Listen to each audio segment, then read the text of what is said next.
कहानी अंधेरों से उजालों तक, एक सच्ची कहानी पर आधारित। एक छोटे से शहर की तंग गली में एक मिट्टी का पुराना सा घर था। टूटा फूटा दरवाजा, जिसकी लकड़ी की झाड़ू से कुंडी लगाई जाती थी ताकि बंद रह सके। इसी घर में रहते थे सलीम, उसकी पत्नी फरजाना और उनके दो बच्चे, 10 साल का उमैर और 7 साल की आयशा। सलीम एक मेहनती मजदूर था। हर सुबह सूरज उगने से पहले अपनी पुरानी साइकिल पर निकल पड़ता।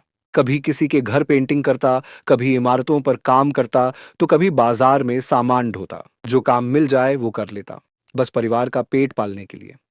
फरजाना मोहल्ले में काम करती थी। झाड़ू, पोंछा, बर्तन, कपड़े, जो मिल जाए। पढ़ी लिखी नहीं थी, लेकिन हिम्मत और इरादे में किसी से कम नहीं। घर की हालत खराब थी।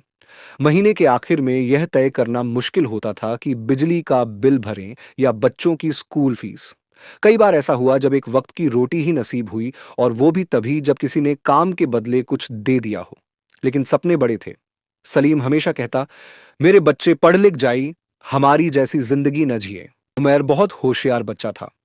स्कूल में हमेशा फर्स्ट आता।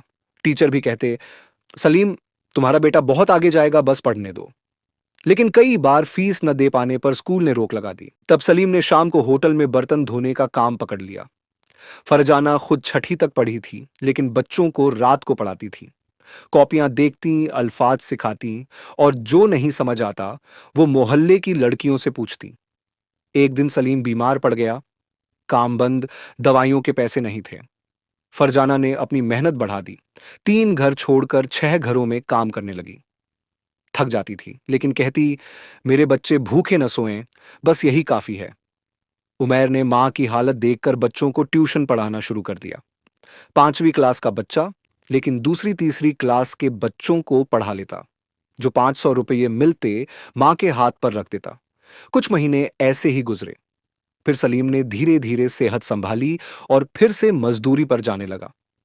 अब वह खुद भी कोशिश करता कि बच्चों की किताबें ला सके। एक दिन मोहल्ले में एक एनजीओ आई जो होशियार लेकिन गरीब बच्चों को स्कॉलरशिप देती थी। उमैर के टीचर ने उसका नाम दिया। टेस्ट और इंटरव्यू के बाद उमैर को स्कॉलरशिप मिल गई। अब फीस माफ, और हर महीने 1500 रुपये भी मिलने लगे। उमैर ने तभी ठान लिया था, मैं इंजीनियर बनूंगा।